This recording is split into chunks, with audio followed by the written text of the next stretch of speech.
Good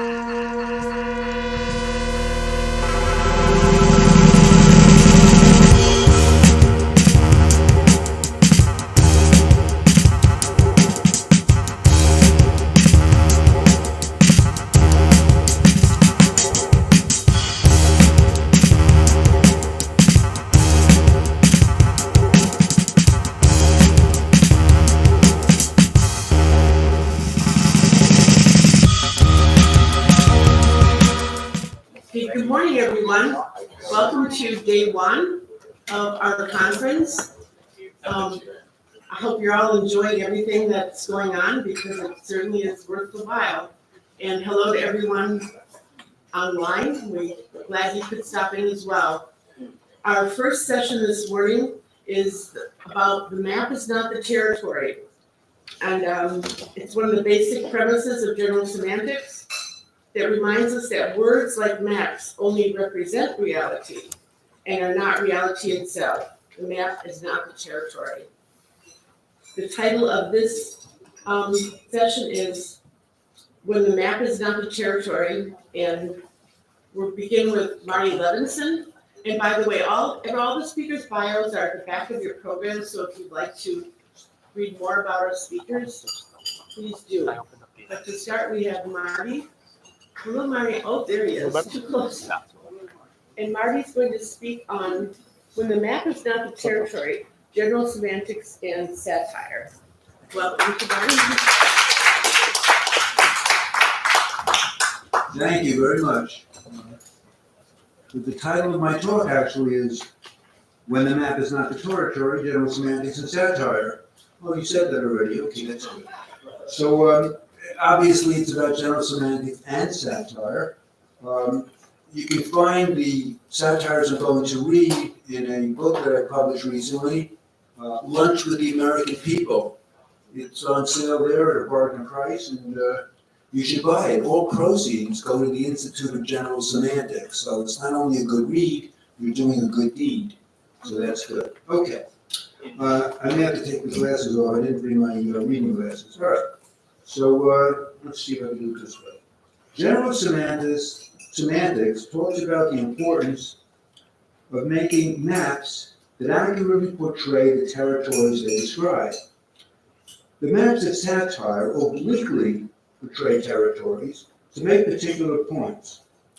In this talk, I will touch on general semantics points, such as the problematic use of high-level abstractions, the difference inherent in human communication and how misinformation and the assumptions that can lead people to act in self-sabotaging ways. And these points are found serially in three satires I will read to you. This way. They come from my recently published book, which I just hawked, which I'm sure you will buy, which is this, this is the back. Anyway, my first piece, which has the same title of the book, is titled Lunch with the American People. And it was motivated by my constantly hearing pundits, political commentators, and journalists talk about an entity they call the American people, which they presume to know. They may truly know what the people thought, but I found that hard to take, in that people from different sides of the aisle and different political viewpoints seem to talk about the American people in totally different ways. So I decided to find out for myself what the American people were thinking, because I thought, gee, American person 1, using the indexing, is not American person 2, it's not American person 3. So I said, what the heck, I'll invite the American people to lunch. So I did yesterday, so this is what happened. Yesterday I had lunch with the American people. I wanted to speak to them for the longest time, as they are a highly influential assemblage of folks, often mentioned by politicians and journalists on news programs. I met the people in a diner near where I live. I ordered a BLT sandwich with coleslaw on the side and a cup of coffee. The people ordered cheeseburger specials with double fries and Diet Cokes. I told the waitress to give everyone separate checks. After some other chit-chat about the huge portions of food typically served in diners, I asked the American people to tell me their thoughts about, don't get old, about masks and getting vaccinated to prevent COVID. They started to answer my question, but before I could finish, the cacophony and the chaos got so bad within the room, I told them to calm down. Luckily, I had a whistle in my pocket. And after blowing it as hard as I could, they did calm down. It turned out that about, should give the percentages correctly, 30% of the people thought mask wearing and taking shots against COVID was a bad idea. 50% thought it was a good idea. 10% said it was a good idea on weekdays, but a bad idea on weekends. 7% had no opinion on the matter. And 3% said the pandemic was fake news. I moved on to illegal immigration. Do you think a security fence should be built on the Mexican border? Do you support a guest worker program? Are you in favor of granting amnesty to undocumented individuals currently living in the United States? Well, the people popped right in with answers, which they argued about forcefully with each other, some waving knives and forks in their hands. I thought it might get physical, so again, blowing hard on my trusty whistle, I told everyone to calm down and give a little thought to what they were saying, but I was advised that's not how the American people roll. One guy said, we are not a nation of deliberators. We know what we think and want to express our views quickly, and we don't want to get confused in case someone interrupts us with different ideas. I pleaded with the people to keep their voices down, warning that if they didn't, we might be asked to leave. That entreaty worked and was helped by having our food brought from the kitchen. As the plates were being set down, the people began to argue about who should sit where.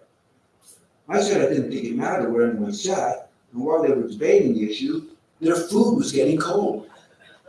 No one seemed to care about that, and the squabbling continued, so I took out my trusty whistle, gave it a blow, and said, how about we stop the bickering and just enjoy the meal, to which I was told, mind your own business and pass the salt. I wanted to talk to the people about the economy, race relations, abortion, and a host of other topics, but I didn't have the strength to keep blowing my whistle. That a third of the American people were packing guns also made me worried. Worried to talk about anything that was controversial. So I decided to talk about something that was innocuous. Nice weather we're having, I said. Meteorology was not the conversational safe harbor I thought it would be. Some of the people said the weather did not look nice to them. Others accused me of being a climate change denier. And a few demanded to know why I was talking about the weather when there were so many more interesting and important subjects they could talk about and we could talk about. Rather than respond to their reactions, I requested the checks. The checks totaled $2 billion, minus the tips. Not a bad price for 330 million cheeseburger specials. The bad part was the only thing everyone agreed on was that I should pay for the food. I didn't want to fight such a petulant throng, so I agreed to pick up the tab, which didn't make me happy as the limit on my credit card is $10,000. I asked the waitress if I could pay with a personal check. She said I could as long as I had 3 forms of photo ID, which I did. As I get into my car to go home, 2 thoughts struck me. The next time I speak to the American people, I will do it on X, currently known as Twitter, where you don't have to feed folks to get them to talk to you, and you can be as outlandish, unthinking, and arbitrary as you like. And after my check bounces, I doubt I will be ever welcome to eat at this diner again. Okay, so that's the first satire. Thank you.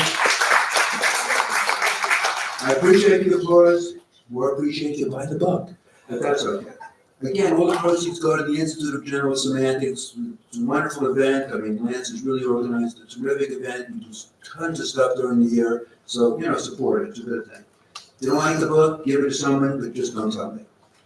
Okay. My second piece, 5 Effective Communication Strategies, details difficulties inherent in human communication, which, as I presume you know, the formulations of general semantics seek to correct. It employs irony and hyperbole, 2 devices well known in the satire trade. My friends, forewarned is forearmed. And now I'll talk about 5 effective communication strategies. We all want to communicate effectively, but to do that takes more than just desire. It takes effective communication strategies, such as the 5 I will now discuss. Number 1, never put it in writing. Joe sends Tom, Dick, and Harry an email containing the words, "Have a nice day," meaning for them to have a pleasant 24 hours. But that's not how they interpret the message. Tom thinks, "Have a nice day" is such a meaningless expression. I bet he says that to all the people he corresponds with. Dick's take is, "How come Joe didn't tell me to have a great day? Why did he just wish me a nice one?" And Harry supposes Joe's a jerk. He knows I'm dealing with lots of difficult problems. How can I have a nice day with all the terrible stuff I have to handle? The fact is, anything you write to someone will be misconstrued. And as we have just seen, that includes a phrase as innocuous as, "Have a nice day." Therefore, if an urge comes upon you to write something to someone, wait till that desire disappears. Better yet, type into your computer whatever you want to say, save it, and forget about it.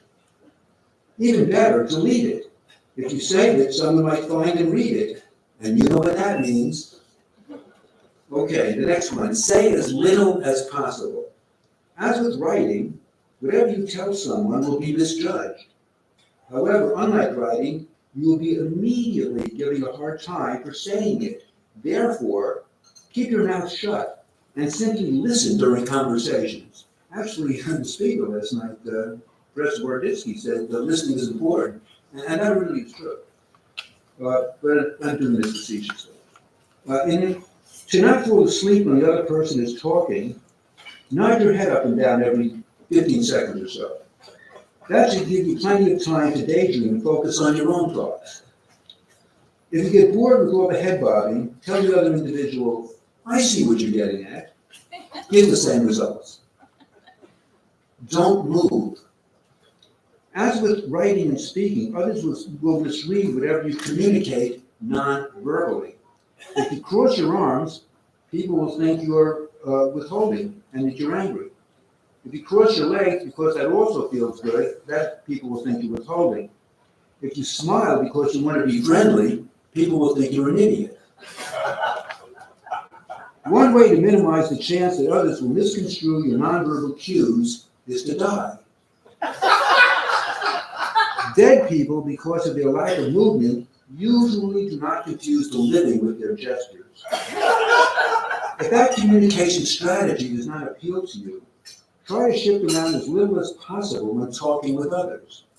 If you're into yoga, assume the corpse position in discussions. Alternatively, claim you suffer from narcolepsy and take a nap. The last one is live on a desert island. Live on a deserted island. Living on a deserted island is an excellent way to reduce the possibilities for human misunderstanding, as there won't be anyone around to get wrong ideas about what you want to convey. Write, talk, behave however you like. If you're by yourself, no one can take offense. However, be careful not to yell or make abrupt gestures towards creatures on the island who are bigger or who have sharper teeth than you, because misconceptions on their part may prove fatal. Try to engage such animals in card games and make sure that you lose. Okay, so let's get to the final satire. The last satirical piece turns its attention to a bunch of MAGA folks, M-A-G-A, Make America Great Again. Well, I heard recently it stands for Make Attorneys Get Attorneys. Your choice, and how you're going to look at it. Bunch of MAGA folks who, because of distorted maps and bad assumptions, wreaked havoc in Washington, D.C. on January 6, 2020. Had they been students of general semantics, they might have acted otherwise, and so not been subject to police investigation and for some criminal charges placed against them. One more reason for learning general semantics. So, maybe the MAGA folks should learn general semantics. Or anything, but okay. Disloyal? I don't think so. The patriotic Americans who stormed the Congress on January 6th did so because Congress was about to ratify the results of a presidential election where millions of illegal immigrants had mailed in votes from their vacation homes by the fields where they worked, and millions of would-be Trump voters were forced to stay in their houses by knife-wielding members of Antifa who tied them to their beds. And how about the fact that one man voted 800,000 times for Joe Biden, and that Donald Trump's name was not on the ballot in Arizona, Pennsylvania, Michigan, and Georgia? What were these people supposed to do? Accept court verdicts from around the country saying that there was widespread voter fraud? There was no widespread voter fraud. Accept election results that were certified by each state as accurate? Accept the fact that Joe Biden won the popular and electoral vote for president? I don't think so. This is America, where the facts are what you say they are. And if you can get other people to agree with you, you can be president. Congress was going to do the unimaginable on January 6th, declare the winner of the electoral vote would become president of the United States. This would be on January 20th. But what's up with that? Just because you win the electoral vote doesn't mean you become president. The original handwritten Constitution had a secret provision in it that said the loser of the electoral vote, if he is an incumbent and doing a great job, can remain in office as long as he can convince the base that the election he ran in was rigged and that the deep state is out to get white people. That's what happened here. In point of fact, Donald Trump should have been declared the winner of the 2020 presidential election in October of 2020. And Biden should have gone home to Delaware to play with his great-grandchildren. But that was not going to happen. Rather, the U.S. Congress was going to proclaim that a 110-year-old leftist pawn with delusions of grandeur and his evil black queen were going to become president and vice president of the United States. President Trump tried to right this injustice by calling for a rally of his supporters, people worthy of the Presidential Medal of Freedom. And they were given discount rates at the Trump International Hotel in Washington, D.C. These people, perhaps best represented by groups such as the Proud Boys, Oath Keepers, and Three Percenters, wanted to stop the steal and save American democracy from degenerating into a play-by-the-rules nation. On the morning of January 6th, an army of liberty lovers got together peacefully on the ellipse grounds in Washington, D.C., where they heard our wonderful president tell them, if you don't fight like hell, you're not going to have a country anymore. In response, they marched to the Capitol and occupied the halls of Congress on behalf of the American people. This led to fake outrage by some Republican legislators who, because some property was damaged and a few individuals died in the attack, condemned the great Americans who sapped America's swamp-filled seat of government. But these turncoat Republican lawmakers should have focused their wrath on the true villains, people who voted for Joe Biden and Kamala Harris, two Marxist politicians who want everyone in the country to have affordable health care, a decent education, and a worry-free retirement.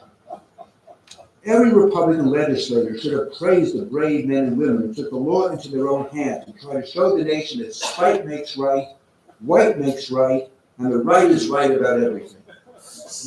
That's been the Republican playbook since the 1990s, because when a party relies on a minority of voters, and those voters don't want their members to withstand, it's the absolute right thing to do.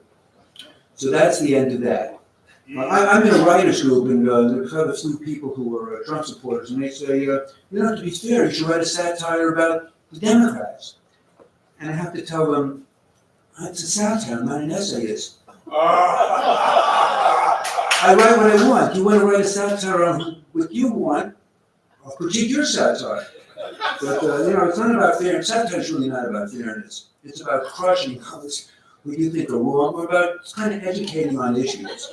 And it doesn't convince anybody of anything. In other words, some people, well, that's great, it'll change people's minds. Never been proven. Not a mind change. What you'll do is you'll sublimate. So instead of shouting at the TV when things happen, you go and write a satire. It's better for your own mental health. And you'll reinforce, you'll sort of up the morale of people who kind of think like you. And it's interesting because it stimulates discussion, which I think is always good. Assuming people aren't carrying weapons and serious about using them. So let me summarize. Thanks for your indulgence in listening to these satires. I truly appreciate it. Please note, your exposure to these pieces may have caused your mind to expand and your nervous system to have registered feelings of delight. Do not be alarmed if you experience these effects. They are rarely long-lasting. And real life is the perfect antidote. Thank you, and buy the book.